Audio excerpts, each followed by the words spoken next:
Ganito talaga ang outfit ko guys pag nasa hawas ako. Mahilig ako mag-apron kasi may lagyan ng cellphone, selfie stick, yung stand ng cellphone at kung ano-ano pa. At ipakita ko sa inyo guys, may balimbing dito.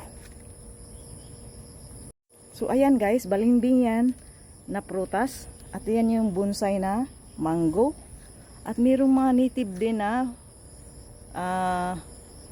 bayabas. Ang ganda dito guys. Kaya nagustuhan ko dito guys. Alam mo kasi nature's lover ako guys. Ayan guys, ang daming balimbing. Magpaalam nga ako kay Lola, manguha ako. Ayan, daming hinog. Daming hinog guys. Magpaalam ako kay Lola guys, manguha akong balimbing. Ayan oh. Daming hinog guys, nangalaglag.